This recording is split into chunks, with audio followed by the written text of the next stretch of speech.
60 ஆண்டு காலம் இந்த பேரவை மண்டபத்தில் வீற்றிருந்து 5 முறை தமிழ்நாட்டின் முதலமைச்சராக பொறுப்பேற்று தமிழ்நாட்டை உருவாக்கிய சிற்பி முத்தமிழறிஞர் கலைஞர் ஐயா அவர்களுக்கு என்னுடைய முதல் வணக்கம். 2026-27 ஆண்டான நிதிநிலை அறிக்கை விவாதத்தில் கலந்து கொள்ள வாய்ப்பளித்த தமிழ்நாட்டு மக்களின் தாயுமானவர் ஓய்வறியா சூரியன் எங்கள் கழக தலைவர் அவர்களுக்கு வணக்கங்கள். கழகத்தின் இளைய சூரியன் எதிரிகள் எத்தனை வியூகங்கள் அமைத்தாலும் சக்கர வியூகத்தை உடைத்து வெளியேறிய அபிமன்யை போன்ற மாபெரும் வீரர் மாண்புமிகு எதிர்க்கட்சி தலைவர் அவர்களுக்கும் திருவண்ணாமலை, கள்ளக்குறிச்சி, திருப்பத்தூர் மாவட்டங்களின் இன்றைய அரசியல் அடையாளம் உழைப்பவரே உயர்ந்தவர் எனும் தாரக மந்திரத்தோடு திராவிட முன்னேற்ற கழகத்தின் முத்திரை நாயகர்கள் ஒருவராக திகழும் எதிர்க்கட்சி கொறடா எங்கள் அண்ணன் ஏவா வேலு அவர்களையும் சட்டமன்ற குழு துணைத் தலைவர் திருச்சி மண்டலத்தினுடைய தலைவர் அருமை அண்ணன் நேரு அவர்களையும் வணங்குகின்றேன். மாண்புமிகு பேரவைத் தலைவர் அவர்களே,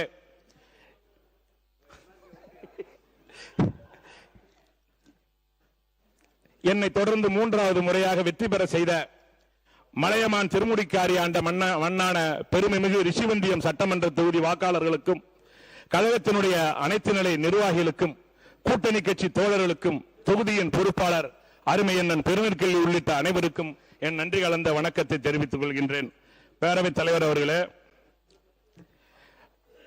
2026-27 ஆண்டு நிதிநிலை விவாதத்தில் பேச வாய்ப்பளித்த நடுநிலை தவறாத பேரவைத் தலைவரான தங்களுக்கும் அதற்கு உறுதுணையாக இருக்கின்ற நடுநிலை தவறமாட்டீர்கள் என்ற உணர்வோடு உங்களுக்கும் என் வணக்கத்தை தெரிவித்துக் கொள்கின்றேன்.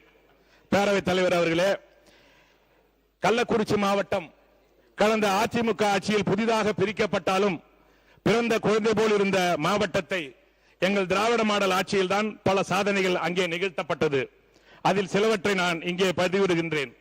கள்ளக்குறிச்சி மாவட்டத்திற்கு புதிய மாவட்ட ஆட்சியர் அலுவலகம், கள்ளக்குறிச்சிக்கு புதிய பேருந்து நிலையம், பாவந்தூர் ஊராட்சியில் புதிய அரசு கலைக்கல்லூரி, கள்ளக்குறிச்சி உளுந்தூர்பேட்டை கல்வராயன் மலையில் பொதுப்பணித்துறையின் சார்பில் ஆய்வு மாளிகைகள், திருவண்ணாமலை முதல் கள்ளக்குறிச்சி வரை 4 வழி சாலை, திருவண்ணாமலை முதல் அடரி வரை தியாகதுர்கம் வழியாக 4 வழி சாலை, வானாபுரத்தை தலைமையிடமாக கொண்டு புதிய வட்டம், புதிய வட்டாட்சியர் அலுவலகம், 60 ஊராட்சிகளை உள்ளடக்கிய ரிஷிவந்தியம் ஒன்றியத்தை 2ஆக பிரித்து வானாபுரத்தை தலைமையிடாக புதிய ஊராட்சி ஒன்றிய அலுவலகம், அதேபோல் எங்கள் மாவட்டத்தில் உள்ள 5 ஒன்றிய அலுவலகங்களுக்கு புதிய ஒன்றிய அலுவலகம், அது மட்டுமல்ல மணலூர்பேட்டை பகுதியிலே 50 ஆண்டு கால விவசாயிகளின் கோரிக்கை ஏற்று 75 கோடி ரூபாயில் தடுப்பணை, அதேபோல் கூத்தக்குடி முதல் கள்ளக்குறிச்சி வரை 4 வழிச்சாலை, உளுந்தூர்பேட்டை மற்றும் திருக்கோயிலூர் பேரூராட்சிகள் நகராட்சியாக தரம் உயர்த்தியது, கள்ளக்குறிச்சி மாவட்டத்தில் உள்ள தென்பெண்ணை ஆற்றில் கூவனூர் மற்றும் திருக்கோயிலூர் உயர்மட்ட மேம்பாலம், தியாகதுர்கம் பகுதியில் 75 கோடி ரூபாயில் புதிய மாதிரி பள்ளி, திருக்கோயிலூர் புதிய மருத்துவமனை கட்டிடங்கள், மாவட்டத்தில் 10,000க்கும் அதிகமான இலவச வீட்டுமனை பட்டா, நயினார்பாளையம் மற்றும் ரிஷிவந்தியத்திலே புதிய தீயணைப்பு நிலையம், கள்ளக்குறிச்சி மற்றும் ஜியோரியூரில் துணைமின் நிலையங்கள், அது மட்டுமல்ல உளுந்தூர்பேட்டையில் 20,000 பேர் பயன்பெறுகின்ற காலனி தொழிற்சாலை என எண்ணற்ற இன்னும் எண்ணிலடங்கா திட்டங்களை தமிழகத்திற்கு தந்த திராவிட மாடல் நாயகர் முத்தமிழறிஞர் தளபதி அவர்களுடைய வழியிலே இந்த நிதிநிலை அறிக்கையில் இன்றைய தினம் பேச வாய்ப்பளித்த பேரவைத் துணைத் தலைவர் அவர்களுக்கு நன்றி. எங்கள் மாவட்ட முதலிலே சில கோரிக்கைகளை நான் முன்வைக்க விரும்புகின்றேன். பொதுவாக தற்காலிக விரிவுரையாளர்கள் 8000 பேர் பணி நிரந்தரம் கேட்டு தொடர்ந்து போராடிட்டு வராங்க. அது எங்க ஆட்சி காலத்தில் இருந்துச்சு. நாங்கள் ஆட்சிக்கு வந்தால் உடனடியாக நான் பேசி முடிச்சிட்டு அப்புறம் பதில் சொல்றவங்களா லைனா சொல்லிடலாம். உங்களுக்கும் சிரமம் இருக்காது, எனக்கும் சிரமம் இருக்காது, அதான் நல்லாவும் இருக்கும். ஆகவே 8000 பேர் அவருடைய பணி நிரந்தரத்தையும் ஊதிய உயர்வையும் வழங்கினால் நன்றாக இருக்கும். அது மட்டுமல்ல, அண்ணன் பொதுப்பணித்துறை அமைச்சர் கூட வடார்காடு மாவட்டம் தான், ஏற்கனவே இருந்த எங்க பொதுப்பணித்துறை அமைச்சரும் வடார்காடு மாவட்டம் தான். 2 பேரும் நிறைய திட்டங்களை செய்வீங்கன்னு தான் கோரிக்கை வைக்கிறோம். முழுமையா கோரிக்கையை கேட்டு அப்புறம் நீங்க விளக்கம் சொன்னீங்கன்னா அது சிறப்பாக இருக்கும். எங்களுடைய பொறுப்பு அமைச்சர் அண்ணன் வன்னி அரசு கூட இருக்காரு, அவரும் முழுமையாக காதில் வாங்கி மாவட்டத்தில் உள்ள பிரச்சனைகள் தீர்க்க வேண்டும் என்பதற்காக தான் எங்களை இங்கே அனுப்பியிருக்கிறார்கள். உங்களுடைய குறைகள் இருந்தாலும் நிறைகள் இருந்தாலும் பதிலே சொல்லுமாறு கேட்டுக்கொண்டு, அதேபோல் மாண்புமிகு பேரவைத் தலைவர் அவர்களே, தமிழகத்திலே 9 மாவட்டங்களில் இன்னும் உள்ளாட்சி பதவிகள் இன்னும் முடியல. சேர்மனா இருந்தாலும், டிஸ்ட்ரிக்ட் சேர்மனா இருந்தாலும், கவுன்சிலரா இருந்தாலும் இன்னும் பதவியில் இருக்காங்க. ஆனால் எப்பொழுது சட்டமன்ற தேர்தல் வந்ததோ அந்த தேர்தல் வந்ததிலிருந்து இன்று வரை அந்த உள்ளாட்சிகள் செயல்படாமல் இருக்கிறது. அமைச்சர் உள்ளாட்சித்துறை அமைச்சர் இல்ல, அது சார்பாக தான் பொது பண்ணியிருக்கீங்க, அவர்கிட்ட சொல்லுங்க. எதை கேட்டாலும், ஏன்னா 9 மாசமா குடிநீர் பிரச்சனை இருக்குது, கழிவுநீர் வாய்க்கால் பிரச்சனை இருக்கிறது. ஆகவே அண்ணன் இருக்காராட்டு நான் கவனிக்கல, சாரி, பிரச்சனைகள் எல்லாம் இருக்கிறது. ஆகவே யாரை கேட்டாலும் எங்கு கேட்டாலும் இன்னும் எங்களுக்கு பதில் வரவில்லை, மேலே இருந்து உத்தரவு வரவில்லை, மேலே இருந்து என்று சொல்கிறார்கள். அது மேலே என்பது அண்ணன் உள்ளாட்சித்துறை அமைச்சரா அல்லது மாண்புமிகு முதலமைச்சரா என்று எங்களுக்கு தெரியவில்லை. யாராக இருந்தாலும் அந்த பணிகள் எல்லாம் விரைந்து நடந்தால்தான் அங்குள்ள மக்கள் பயனடைவார்கள். இந்த 9 மாவட்டத்தில் இந்த பிரச்சனைகள் நிரம்ப இருக்கிறது என்பதை இந்த நேரத்திலே தெரிவித்துக் கொண்டு, மாண்புமிகு பேரவை துணைத் தலைவர் அவர்களே, எங்களுடைய பகுதியில் முக்கிய கோரிக்கை, கள்ளக்குறிச்சி மாவட்டத்தில் புதிதாக பிரிக்கப்பட்ட மாவட்டம். அந்த மாவட்டத்தில் பாத்தீங்கன்னா நெல் கொள்முதல் நிலையம் டிஎன்சில நெல் வாங்குறாங்க. ஆனா அதை ஸ்டாக் பண்றதுக்கு இடம் இல்லாம மிகப்பெரிய சிரமமாக இருக்கிறது. அந்த நெல்லெல்லாம் தரணி சுகர் சர்க்கரை ஆலை ஓடாத இருக்கிறதுனால அதுல வச்சிருக்கிறாங்க. மீத இடம் நெல்லை வைக்க முடியாம மழையில் நனைகின்றது. ஆகவே அதன் காரணமாக அங்க போற மில்லுக்கு போற நெல் குவாலிட்டி இல்லாம போகுது. ஆக ரேஷன்ல குவாலிட்டி இல்லாத அரிசி வருது. அதற்கு காரணம் அது சரியான இடத்துல பாதுகாப்பு இல்லாம இருக்கிறது தான் காரணம். அதற்கு வழிவகை செய்யுமாறு கேட்டுக்கொள்கிறேன். அது மட்டுமல்ல, மாவட்ட தலைநகரான கள்ளக்குறிச்சியில வீட்டு வசதி வாரியத்தின் மூலம் புதிய வீடுகள் கட்டித்தர வேண்டுமாய் கேட்டுக்கொள்கின்றேன். ரிஷிவந்தியம் தொகுதியிலே ஒரு அரசு தொழில்நுட்ப கல்லூரி அமைத்தால் அங்குள்ள மாணவர்களுக்கு, கிராமப்புற மாணவர்களுக்கு பெரிதும் உதவியாக இருக்கும். அது மட்டுமல்ல, மக்கள் தொகை அடிப்படையில் தியாகதுர்கம், சின்ன சேலம் பெரிய ஒன்றியங்களாக இருக்கிறது. இதை 2ஆக பிரித்தால் அங்குள்ளவர்களுக்கு பெரும் வசதியாக இருக்கும், நிர்வாகத்திற்கும் சிறப்பாக இருக்கும். அது மட்டுமல்ல, எங்கள் மாவட்டத்தில் பாத்தீங்கன்னா பொறுப்பு அமைச்சராக இருக்கிற அவர் வன்னியரசு அவர்களுக்கு நன்கு தெரியும். உறுப்பினர் அவர்களே, அது மானிய கோரிக்கையில துணைத் தலைவர் தொகுதி சார்பானதை சொல்லிதாங்க கவனம் ஈர்ப்பு சொல்றோம். போதியமான நேரம் வழங்கப்படும், கொஞ்சம் சீக்கிரம் பேசுங்க. பேரவை துணைத் தலைவர் நடுநிலைமையா இருப்பார்னு சொல்லிட்டு தான் ஆரம்பிச்சோம். 2 ஒன்றியம் இருக்குது. அந்த 2 வரையும் இங்கே வந்திருக்கின்ற பொதுப்பணித்துறை அவர் ஆதவ அர்ஜுனா கூட தெரியும். என்று கேட்டால் அவர் எங்க கட்சியில தான் இருந்தார், எங்களோட தான் இருந்தார். எனக்கு நல்ல நெருக்கமானவர், அன்பானவர். அன்பான கோரிக்கை இல்ல நான் சொல்லி முடிக்கிற பெயரை மட்டும் சொல்லாமல் மாண்புமிகு அமைச்சர் என்று கூறினால் நன்றாக இருக்கும். இல்ல துணைத் தலைவர் எங்க நட்புல ஏங்க தலையிடுறீங்க? ஏங்க நாங்க நல்லா நட்பா இருக்கோங்கிற நீங்க அதையே பிரிக்க நினைக்கிறீங்க? வெளியே போயிட்டு வேணாலும் செய்யலாம்.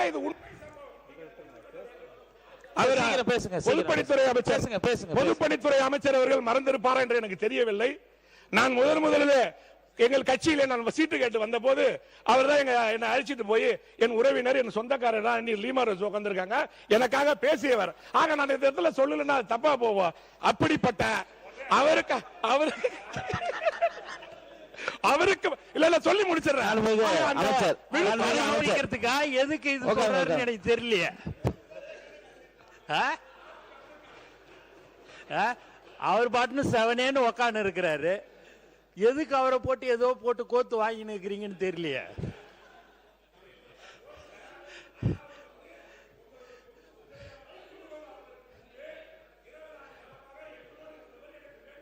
இன்னும் சொல்ல போனால் எனக்கு உறவினர், முன்னால உட்கார்ந்திருக்க நேரம் எனக்கு உறவினர், எங்க வேலை எனக்கு அந்த மாவட்டத்துக்காரரு. ஆகவே எங்கள் தயவு செஞ்சு விடுங்க, பொது செயலர் உட்காருங்க. ஆகவே அப்படிப்பட்ட உறுப்பினர் சப்ஜெக்ட்டுக்கு வாங்க. கள்ளக்குறிச்சி மாவட்டம் என்பது 2 மாவட்டத்தில் வருது. அந்த ஒன்றியம் திருவண்ணநல்லூர் ஒன்றியம். ஒரு பாதி கிராமங்கள் கள்ளக்குறிச்சி தொகுதியிலும் கள்ளக்குறிச்சி மாவட்டத்திலும் உளுந்தூர்பேட்டை தொகுதியிலும், மீதமுள்ள பாதி கிராமங்கள் விழுப்புரம் மாவட்டம் விழுப்புரம் தொகுதியிலும் வருது.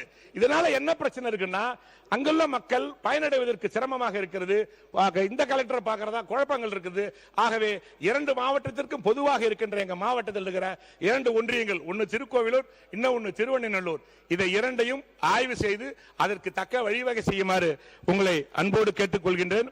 மாண்புமிகு பேரவைத் தலைவர் அவர்களே, பட்ஜெட்டுக்கு வந்துடுறாங்க. மக்கள் பெரிதும் எதிர்பார்த்த மகளிர் உரிமை தொகை மாதம் 2500 ரூபாய் காணன்னு எல்லாரும் பேசிக்கிறாங்க. அது மட்டும் இல்ல, வேலையில்லா படித்த பட்டதாரி இளைஞர்களுக்கு உதவித்தொகை 4000 கிடைக்கலன்னு சொல்றாங்க. இல்லத்தரசிகள் எதிர்பார்த்த 6 இலவச சிலிண்டர்கள் கிடைக்கலன்னு சொல்றாங்க. நாம் எல்லாம் உண்ணும் உணவுப் பொருட்களை உற்பத்தி செய்து தருகின்ற விவசாயிகளுக்கு முழு பயிர்க்கடன் தள்ளுபடி இல்லை என்று சொல்கின்றார்கள். அது மட்டுமல்ல, விவசாயிகள் உற்பத்தி செய்யும் நெல்லுக்கு ரூபாய் 3500 கரும்புக்கு 4500 தருவதாக சொல்லிய நீங்கள் இப்பொழுது விவசாயிகளை வஞ்சித்துள்ளீர்கள். அது மட்டுமல்ல, வெற்றி வான்மகள் திட்டம் மூலம் 100 பெண்களுக்கு ட்ரோன் பயிற்சி அளிக்கிறேன்னு சொல்லியிருக்கீங்க. இங்க இருக்கிறதுல பெரும்பான்மையானவர்கள் நம்ம கிராமத்துல விவசாயம் தான் பண்றோம். என்னன்னு கேட்டீங்கன்னா, இந்த ட்ரோனை ஆபரேட் பண்றது என் கிராமம். வாங்க நாளை கூட கள்ளக்குறிச்சி மாவட்டத்தில் சாத்தனூர், எங்க ஊர்ல இருக்கிற பெண்களே ட்ரோன்ல மருந்து அடிக்கிறாங்க, ட்ரோன்ல சர்வே பண்றாங்க. ஆக இது ஏற்கனவே 10 ஆண்டு காலமாக நடைமுறையில் இருக்கின்ற ஒரு விஷயம். அது ஏதோ புதுசா கொண்டு வந்த மாதிரி அறிவித்திருக்கின்றீர்கள். ஆகவே நல்ல திட்டங்களை அறிவித்திருந்தால் மிகவும் நன்றாக இருந்திருக்கும். அது மட்டுமல்ல, ஒரு சின்ன சந்தேகம், நீங்கள் 717 டாஸ்மாக் கடைகளை மூடிட்டதா சொல்றீங்க. ஆனால் இன்று வரை அது ஒரு வெளிப்படை தன்மையா இந்த கடையை மூடி இருக்கும். இதெல்லாம் மூடலன்றது ஒரு பட்டியலை நீங்கள் வெளியிட்டால் மிக சிறப்பாக இருக்கும். அது இன்னைய வரைக்கும் அந்த பட்டியல் ஆதாரப்பூர்வமாக வெளியிடப்படவில்லை. ஆனால் கடந்த ஆண்டு இதே டாஸ்மாக் கடையில வருமானம் 51,000 கோடின்னு சொல்லிருக்கீங்க. ஆனா இந்த வருஷம் 51,000 கோடி எங்க ஆட்சியில, இப்ப 56,000 கோடின்னு நீங்க சொல்லி இருக்கிறீங்க. ஆனா 717 கடைகளை மூடனால் வருவாய் குறையதான் செய்யும், ஆனால் ஏறுவதாக காமிச்சிருக்கிறீங்க. இது எந்த அடிப்படையில் என்று எனக்கு தெரியவில்லை. அதேபோல் இந்த நிதிநிலை அறிக்கையில் பல துறைகளுக்கு நிதி ஒதுக்கீடு மிகவும் குறைக்கப்பட்டுள்ளது. இது தமிழ்நாட்டின் வளர்ச்சியை பாதிக்கும் என்பதை இந்த நேரத்திலே நான் தெளிவுபடுத்துகிறேன். பேரவை துணைத் தலைவர் அவர்களே, இந்த ஆட்சியில் தமிழ்நாடு முழுவதும் மின்வெட்டால் உடனே இபி மினிஸ்டர் ஏஞ்சிரவனா பேசி கடைசியா சொல்லுங்க. இந்த ஆட்சியில் தமிழ்நாடு முழுவதும் மின்வெட்டால் மக்கள் தினமும் பாதிக்கப்பட்டு போராடுகிறார்கள். அந்த மின்சாரத்தை உற்பத்தி செய்யும் எரிசக்தி துறைக்கு எங்களது திராவிட மாடல் ஆட்சி அரசு கடந்த நிதியாண்டில் ரூபாய் 18,091 கோடி ஒதுக்கீடு செய்திருந்துச்சு. அதை குறைச்சு இப்ப 15,828 கோடியாக அறிவித்திருக்கீங்க. உங்கள் ஆட்சியில் எரிசக்தி துறைக்கு 2,263 கோடி நிதி ஒதுக்கீடு குறைக்கப்பட்டுள்ளது. இந்த நிலையில் தமிழ்நாட்டு மக்களுக்கு மின்வெட்டு தொடரும் என்பதை இந்த நிதிநிலை அறிக்கையை காட்டுகிறது. பேரவை துணைத் தலைவர் அவர்களே, எங்களது ஆட்சியில் கல்லூரிகளுக்கு செல்லும் மாணவிகளுக்கு மாதம் 1000 வழங்கும் புதுமை பெண் திட்டம், இளைஞர்களுக்கு மாதம் 1000 வழங்கும் தமிழ் புதல்வன் திட்டம் என திட்டங்கள் பல தந்து உயர்கல்வியை வளர்த்து எங்கள் திராவிட நாயகர் ஆட்சி. ஆனால் திராவிட நாயகரால் வளர்க்கப்பட்ட உயர்கல்வித்துறைக்கு இந்த ஆண்டு 112 கோடி ரூபாய் நிதி குறைக்கப்பட்டிருக்கிறது. இது உயர்கல்வி பயிலும் மாணவர்களுக்கு இழைக்கப்பட்ட வெறும் துரோகமாகும். இதுபோல நிதி ஒதுக்கீடுகளை குறைத்து திட்டங்களின் வளர்ச்சியை தடுத்து தமிழ்நாட்டை பின்னோக்கி இருக்கிறது இந்த நிதிநிலை அறிக்கை. பேரவை துணைத் தலைவர் அவர்களே, எங்களது ஆட்சியில் 4,332 திருக்கோயில்களுக்கு 8,100 கோடி ரூபாய் மதிப்பீட்டில் குடமுழுக்கு செய்யப்பட்டுள்ளது. அதற்கு உதாரணம், கள்ளக்குறிச்சி மாவட்டத்தில் பாத்தீங்கன்னா ஒரு சிறிய மாவட்டம், 4 தொகுதிகளை உள்ளடக்கியது. எங்கள் மாவட்டத்திலே ரொம்ப பிரசித்தி பெற்ற 1000 ஆண்டு கோயில்கள், ஜம்பை ஜம்புகேஸ்வரர், ஆதி திருவரங்கம், அதே போல் ரிஷிவந்தியம் அர்த்தநாரீஸ்வரர் என்ற கோயில்கள் எல்லாம் 54 கோடி ரூபாய் நிதி ஒதுக்கப்பட்டு 5 ஆண்டுகளில் மிக சிறப்பாக நடைபெற்றிருக்கிறது. ஆனால் இப்பொழுது இந்த நிதிநிலை அறிக்கையில் உறுப்பினர் கொஞ்சம் சீக்கிரம் முடிங்க. சரி, ஆகல. இந்த நிதிநிலை அறிக்கையில் எதிர்வரும் 5 ஆண்டுகளில் 3000 கோயில்களை புனரமைத்து குடமுழுக்கு நடத்தப்படும் என்று கூறப்பட்டிருக்கிறது. இது ஆன்மீக பக்தர்கள் பெரிய அதிர்ச்சியை ஏற்படுத்தியிருக்கிறது.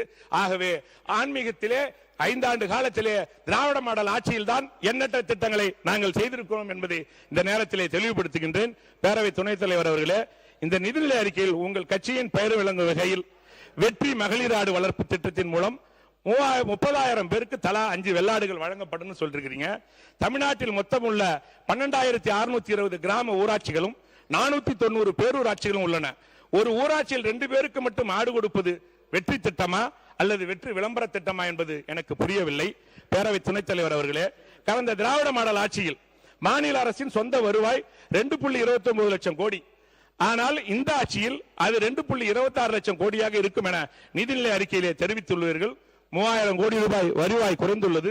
எங்கே போனது என்று எங்களுக்கு தெரியவில்லை. பேரவை துணைத் தலைவர் அவர்களே, மாணவ பருவத்திலே எல்லாரும் போல முதலமைச்சர் தான் இல்ல இருந்தா நல்லா இருந்திருக்கும். மாணவ பருவத்தில் எல்லாரும் போல நானும் காலேஜில் படிக்கும் போது அவருடைய படத்தை விரும்பி பார்ப்பேன். உங்க முதலமைச்சர் தாங்க சொல்றேன், லிஸ்ட் பெருசா இருக்கு. ஏங்க உங்க முதலமைச்சரை சொல்றேன், அப்ப முதலமைச்சரை புகழ்ந்து பேசுற உங்களுக்கு பிடிக்காதா? இல்ல சப்ஜெக்ட்டுக்கு வாங்க, சப்ஜெக்ட் வாங்க. நான் உங்க முதலமைச்சரை தான் சொல்றேன், சப்ஜெக்ட்டுக்கு வாங்க. நான் கல்லூரியில் படிக்கிற காலத்திலே லவ் டுடேன்னு ஒரு படம் வந்துச்சு, அதை 6 முறை பார்த்தேன். நான் கல்லூரியில் படிக்கின்ற காலத்திலே உங்களுடைய முதல்வர் படத்தை 6 முறை நான் படம் பார்த்திருக்கிறேன். நானும் ஒரு நல்ல நடிகராக, ஒரு நல்ல டான்சராக, ஒரு ஃபைட்டராக அவரை நானும் ரசிப்பவர்கள் ஒருவனாக இருந்திருக்கின்றேன். சப்ஜெக்ட்டுக்கு வாங்க. சப்ஜெக்ட்டுக்கு ஏன்னா மானிய கோரிக்கை. இருங்க சப்ஜெக்ட்டுக்கு வாங்க. இது சப்ஜெக்ட்டா சார்? ஆமா. இல்ல சப்ஜெக்ட் இருக்கு சார். நீங்க சீக்கிரம் முடிங்க. டைம் ஆச்சு. சீக்கிரம் முடிங்க. நடிகர் என்பதில் உங்களை போல் நானும் அதை ஆதரிக்கின்றேன், விரும்புகின்றேன். ஆனால் அவர் முதல்வராக நடிப்பதை தான் மக்களால் ஏற்றுக்கொள்ள முடிவது என்பதுதான் தமிழ்நாட்டினுடைய மக்களுடைய தீர்ப்பு. மட்டுமல்ல, மாண்புமிகு அமைச்சர், மாண்புமிகு பேரவைத் தலைவர் அவர்களே, உறுப்பினர் பேசிய அந்த வார்த்தை அவை குறிப்பிலிருந்து நீக்கப்பட வேண்டும். அடுத்ததாக ஒரு விஷயம், அவர் இங்க தேவையில்லாமல் அவையில் நிறைய விஷயங்களை பேசியிருக்கார். அதாவது அவர் சீட்டு வாங்குவதற்கு எங்களுடைய பொதுப்பணித்துறை அமைச்சர் உதவி, அதுபோல பெரும்பாலும் எங்களுடைய பொதுப்பணித்துறை அமைச்சருடைய உதவியுடன் பெரும்பாலும் அங்கே திமுகவினர் இன்று சீட்டு வாங்கி ஜெயிச்சிருக்கிறார்கள். அதற்கு எங்களுடைய வாழ்த்துக்களை தெரிவித்துக் கொள்கிறோம். அதை பற்றியெல்லாம் அவையில் தேவையில்லாமல் பேச வேண்டாம். தேவையில்லாத பேச்சுக்கள் அவை குறிப்பில் இருந்து நீக்கப்படுகிறது. கொஞ்சம் சீக்கிரம் முடிங்க. நன்றி சொல்லி முடிங்க. இன்னும் மற்றவங்களும் பேச வேண்டியது இருக்கு. மாண்புமிகு பேரவைத் தலைவர் அவர்களே, நான் சட்டமன்ற கூட்டத்தொடருக்கு கிளம்பலான்னு கிராமத்திலிருந்து கிளம்புறேன். எனக்கு 3 பொண்ணுங்க. ஒரு பொண்ணு பேர் தாமரை, இன்னொரு பொண்ணு பேர் மகன்யா, இன்னொரு பொண்ணு பேர் ஆராதனா. என்னுடைய 3 பெண்களும் கேட்கின்றார்கள், எங்கே செல்கிறீர்கள் என்று கேட்டார்கள். நான் அசம்பிளிக்கு போறேன் அப்படின்னு சொல்றாங்க. என் பெரிய பொண்ணு, என் சின்ன பொண்ணு சொல்றாங்க, அப்பா ஒரு விஷயம் சொல்லணும்ப்பா. என்னம்மா சொல்லுமா? நான் ட்ரெயினுக்கு போறவர் தான் சொல்லலாம், அர்ஜென்ட்டுமான்றேன். என் பொண்ணு சொல்றா, அப்பா விஜய் அங்கிள் பாவம்பா, விஜய் அங்கிள் பாவம்பா, அவருக்கு ஒன்றும் தெரியாதப்பா, நீ ஏதாவது ஏடா கூடமா பேச கேள்வி கேட்காதப்பா என்று என் மகள்கள் சொல்கின்றார்கள். என்னங்க உடனே அண்ணா சீனியர், அப்புறம் நீ விளக்கம் சொல்லுங்க. நீங்க சப்ஜெக்ட்டுக்கு வாங்க. முன்னவர் அவர்கள் ஒரே நிமிஷம் பேசுகிறேன். ப்ளீஸ் நீ பேசலாம் பாயிண்ட் சொல்ல என்னன்னு பேசணும். இருங்க, நான் பேச இருக்கட்டும். நீங்க உங்க மகள் சொன்னார், அவர் சொன்னார், ஏனுங்க இதெல்லாம் என்ன சபை குறிப்பில் இருக்கட்டாமா? நீங்க நான் கேட்கறது, நீங்க பட்ஜெட் பத்தி பேசுறீங்களா, இப்படிப்பட்ட விமர்சனம் செய்கிறீர்களா என்பதுதான் எனக்கு ஆச்சரியமாக இருக்கிறது. நீங்களாம் மேடையில் பேசுற மாதிரி அங்க பேசுங்க, வேண்டாம்னு சொல்ல. சட்டமன்றம்ங்கிறது ஒரு சில மரபுகள் இருக்கிறது. அந்த மரபுகளை மீறி நீங்கள் பேசிக் கொண்டிருக்கீர்கள். அந்த குறிப்பிட்ட அவர் பேசிய வார்த்தைகளை ஆய்வுக்குறிப்பிலிருந்து நீக்குமாறு கேட்டுக்கொள்கிறேன். மாண்புமிகு உறுப்பினர் அவர்கள் பேசிய பேச்சுக்கள், முதல்வரை குறித்து பேசிய பேச்சுக்கள் அவை குறிப்பிலிருந்து நீக்கப்படுகிறது. ஆக்கப்பூர்வமான உங்க தொகுதி சார்ந்த விஷயங்களை மட்டும் பேசுமாறு கேட்டுக்கொள்கிறோம். மாண்புமிகு பேரவை துணைத் தலைவர் அவர்களே, இல்ல நான் என்ன சொல்றது, உங்களை பெருமையா சொல்றதுக்குள்ளே நீங்க முடிக்கின்றீங்களா?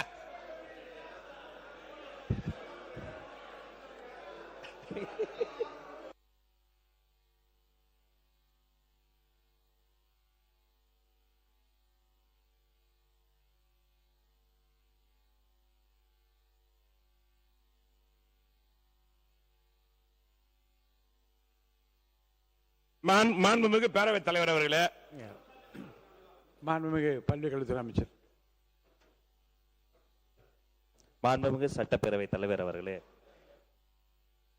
நகைச்சுவையாக அவர் பேசியதாக மூத்த உறுப்பினர் சுட்டி காண்பித்தார். அப்ப நகைச்சுவையாக ஒரு பதிலை மட்டும் சொல்ல உங்கள் மூலமாக,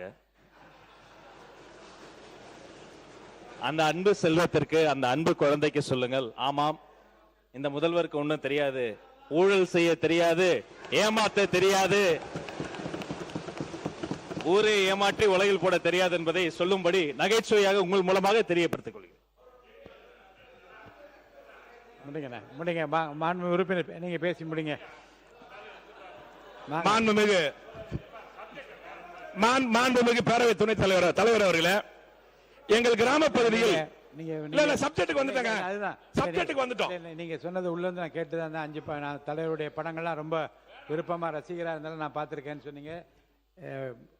தொடர்ந்து நீங்க நன்றி சொல்லி நீங்க முடிங்க. பேரவைத் தலைவர் அவர்களே, எங்கள் கிராம பகுதியில் பெற்றோர்கள் தங்கள் குழந்தைகளிடம் அடிக்கடி ஒரு வார்த்தைகளை சொல்வார்கள், நல்ல பெயர் எடுக்க வேண்டும், நல்ல பெயர் எடுக்க வேண்டும் என்று சொல்வார்கள். அதை இந்த அரசு நிர்வாகம் தவறாக புரிந்து கொண்டு இருக்கின்ற நல்ல பெயர்கள் எல்லாம் தொடர்ந்து எடுத்துக்கொண்டு வருகிறார்கள். உதாரணமாக கலைஞர் வீடு வழங்கும் திட்டத்தின் பெயரை வெற்றி வீடு கட்டும் திட்டம் எனவும், உலகம் உங்கள் கையில் எனும் திட்டத்தை வெற்றி மடிக்கணியின் திட்டம் எனவும், நான் முதல்வன் திட்டத்தை வெற்றி திறன் பயிற்சி திட்டம் எனவும், சமூக பொருளாதார மேம்பாட்டு திட்டத்தின் பெயரை வெற்றி தொழில் முனைவோர் திட்டம் எனவும், ஆடு மற்றும் செம்மறி ஆடு வளர்ப்பு ஊக்குவிப்பு திட்டத்தின் பெயரை வெற்றி மகளிர் ஆடுகள் வளர்ப்பு திட்டம் எனவும் திராவிட மாடல் அரசு கொண்டு வந்த திட்டங்களின் மீது ஸ்டிக்கர் ஒட்டி வருகின்றார்கள். மொத்தத்தில் இந்த நிதிநிலை அறிக்கை என்பது சுயமாக சிந்திக்க தெரியாத, சொல்வதையும் புரிந்து கொள்ளாத முடியாதவர்களின் ரீல்ஸ் பட்ஜெட் என சொல்லலாம். ஆக மொத்தத்தில் இந்த நிதிநிலை அறிக்கை வெற்றி நிதிநிலை அறிக்கை அல்ல, வெற்றி நிதிநிலை அறிக்கை என்பதுதான் உண்மை. எதை எடுத்தாலும் இந்த ஆட்சியாளர்கள் வெற்றி அரசு வெற்றி அரசு என தொடர்ந்து சொல்லி வருகிறார்கள். ஆனால் மக்களின் மனதில் இது வெறும் வெற்றி அரசு வெற்றி அரசு வெற்றி அரசு என்பதே பதிவாகிறது. ஆகவே இந்த நிதிநிலை அறிக்கை என்பது சைபர் சைபர் ஜீரோ என்று என் உரையை நிறைவு செய்கிறேன். நன்றி, வணக்கம்.